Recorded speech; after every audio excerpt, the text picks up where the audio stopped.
মোদি, ধানের শীষে ভোট দিন। নির্বাচন যত ঘনিয়ে আসছে ততই প্রচারে জোর বাড়ছে প্রার্থীদের।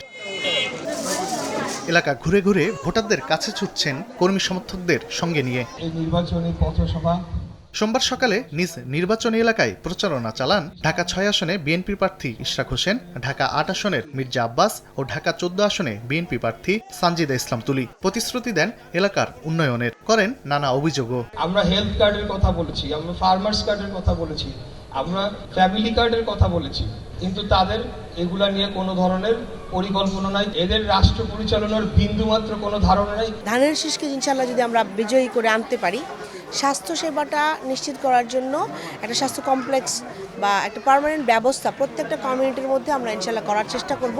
আমাদের বিরুদ্ধে যে দলটি দাঁড়িয়েছে দেশে, তারা কিন্তু যারা আপনারা ভোট দিতে না পারেন সেই ব্যবস্থা করার চেষ্টা করতেছে, তারা ইঞ্জিনিয়ারিং করার ব্যবস্থা করতেছে। তা যদি না হয় এই কথা বলার সাহস কিভাবে করে যে বিএনপিকে একটি সিটও দেব না ঢাকা শহরে? লিফলেট বিতরণ ও গণসংযোগের মাধ্যমে ভোটারদের কাছে পরিকল্পনা তুলে ধরেন ঢাকা ৮ আসনের প্রার্থী নাসিরউদ্দিন পাটোয়ারি ও ঢাকা ১৩ আসনের মামুনুল হক। সংসদ নির্বাচনের প্রচারের পাশাপাশি গণভোটে হা জয় যুক্ত করার আহ্বান জানান তারা। ঢাকা ১৮ আসনে ১১ দলীয় জোটের প্রার্থী আরিফুল ইসলাম আদিবের উপর হামলার ঘটনায় নিরাপত্তা নিয়ে শঙ্কা প্রকাশ করেন ঢাকা ১২ আসনের জামায়াত প্রার্থী সাইফুল খান মিলন। ১১ দলীয় জোটের যে ক্যান্ডিডেট এনসিবি, তার উপরে হামলা হয়েছে, সেখানে আমাদের জামাতের কর্মী নেতারা ছিলেন, তারা আহত হয়েছেন। আমরা আসলে এইসব যারা দুর্নীতির ভরপুত্র, আমরা তাদের ফাইলগুলো নতুন করে ওপেন করে তাদেরকে যথাযোগ্য বিচারের আওতায় ইনশাআল্লাহ আমরা নিয়ে আসব।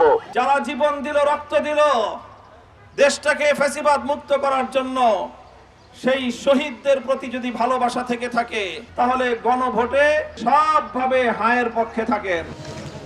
এদিন উত্তর মাদারটেক মোল্লাপাড়া থেকে জনসংযোগ শুরু করেন ঢাকা ৯ আসনের স্বতন্ত্র প্রার্থী তাসনিম জারা। প্রতিশ্রুতি দেন জয়ী হয়ে এলাকাবাসীর ভোগান্তি নিরসনের। এলাকার যে সমস্যাগুলো, যেগুলো আমরা শুনে আসছি মানুষের কাছ থেকে, এই সমস্যাগুলোর একদম বাস্তবায়নযোগ্য যে সুনির্দিষ্ট পদক্ষেপ, সেগুলো নিয়েই আমাদের ইশতেহার।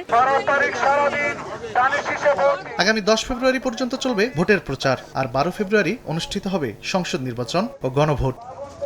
তানভীর হাসান মেঘ, সময় সংবাদ, ঢাকা।